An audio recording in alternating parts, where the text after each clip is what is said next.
finally through the NBA All-Star Weekend, which if I had to grade, I would have to give it a C minus. Does it pass? Of course it passes. It's like the kid in school who doesn't study at all, kind of like me, but doesn't have enough effort to get A's, so he settles for C's, which is what the NBA seems to do with these All-Star events. I mean, I can't say I'm so happy about the format in which they chose to give it to us, East versus West layout, which to me, quite frankly, was dumb. Now, skills challenge, tag team thing, I dig, I liked it. Thought it was group oriented. It took the onus off of one player, and and it brought it to more of a team oriented thing. And as far as the dunk contest goes, East versus West, I can't say I liked it. Can't say I liked it, and I can't say I like the 3-point contest, East versus West either. It just to me segmented a lot of great shooters who I wanted to see compete against other shooters who I didn't get a chance to because of divisions. And same goes for the dunk contest. I didn't necessarily get to see Paul George matched up with John Wall, which is what I wanted to see. They're on the same team, for goodness sake, so I couldn't see it. And, record-setting day. Carmelo Anthony, 8 3-pointers. East and West All-Stars together, putting up 318 points combined.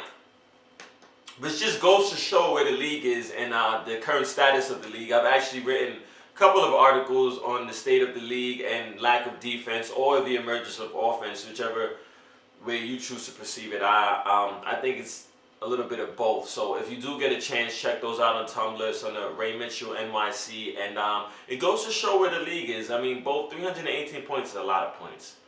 You take into account Kevin Durant had 38 points. Blake Griffin also had 38 points. First time that has happened, and first time obviously we've seen someone hit 8 3-pointers. And Carmelo Anthony, let's go New York, let's go Carmelo, who, although they said the votes were rigged, and trust me, if they could rig the presidential race in Florida, they have no problem tweaking the NBA All-Star Game in New Orleans, all right?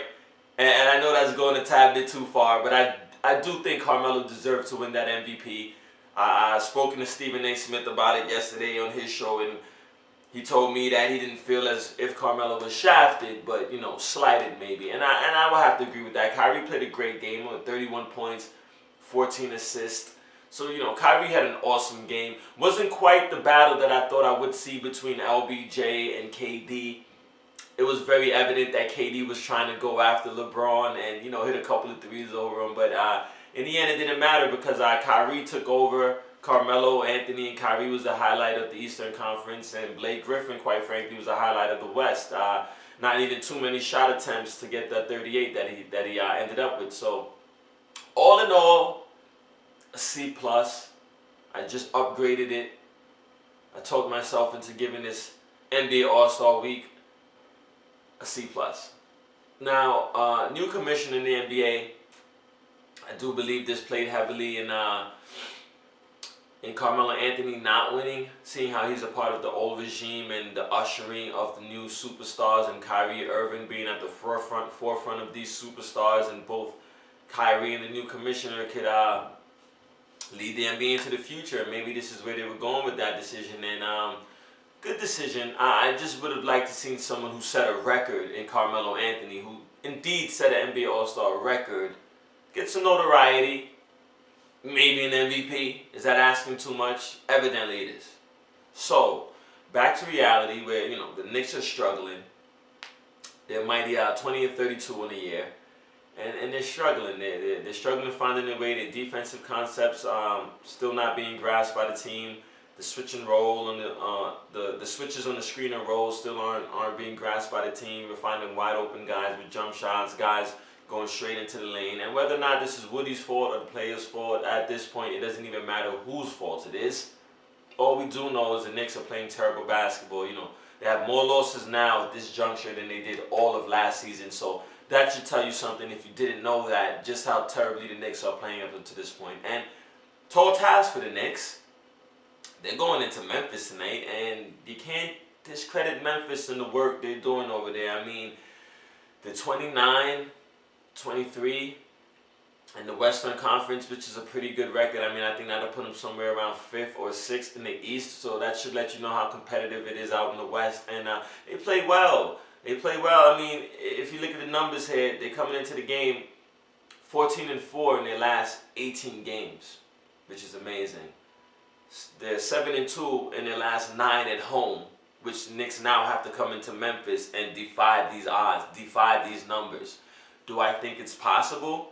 Of course it is. Do I find it to be probable? Of course I don't. So here's the thing with the Knicks. In order for them to go in and beat Memphis, they're going to need a full team effort. Now, thankfully, we get back J.R. Smith. I say thankfully loosely because we don't know what we get from J.R. on a nightly basis. I mean, he didn't play against Sacramento. He said the mask felt weird to him and he was worried about re-injuring the broken bone in his cheek, but he's playing tonight with the mask. So I don't see the difference, quite frankly, but hopefully he sees a difference, and that will make the difference in the game. Getting JR back should be a lift for Carmelo Anthony, who needs some help on the offensive end, quite frankly, because the Knicks always find a way to self-destruct come second half, and, you know, the game wears on Melo.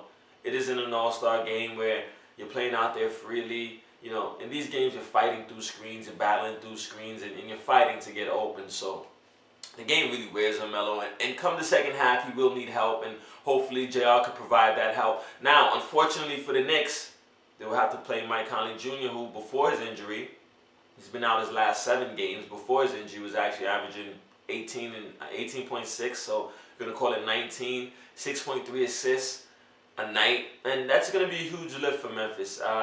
It's a team that spreads the ball well. They do that with or without Mike Conley because they coach well. Their foundation is strong, and you know their fundamentals are well. They play well, so they pass the ball. They find the open guy. You know, Marc Gasol is iffy for this game. We're unsure if he's gonna play. Re-aggravated the knee against Memphis and Orlando, so we're unsure if Marc is gonna get the go today. But if he does, bad news for the Knicks. If he doesn't, still bad news for the Knicks. This Memphis team's the way they move the ball is amazing. I mean, they almost look like a college team. They play the game so well. And, back to Conley Jr., who's big. He plays well in these positions. And Zach Randolph, who seems to light up regardless of where he plays the Knicks, the West Coast and the East Coast. He always gives them bouts. He always gives them fits. We know we once had Zach here in New York, and the time spent here was a good time. I actually like his overall game, and he helped us out quite a bit, but he seems to show out against us when he plays against us. So tonight you look for a big game from Zach. Conley's back. We're not sure about Marc, and I see it to be a close game, very low scoring game, seeing how Memphis is holding teams in their house at 88 points per, which is almost unheard of in this NBA. I mean, 88 points is prehistoric. If you're scoring 88 points, that defense is pretty good. So, again, they're holding their opponents to 42% shooting, and we all know the Knicks' strong suit is not moving the basketball. They're almost the opposite of the Grizzlies. So, I don't see the Knicks coming out with a win in this one. I think they're going to have to bite the bullet, take this loss, and move on. I mean, they're 2.5 games behind Charlotte still in the standings for that 8th spot in the East.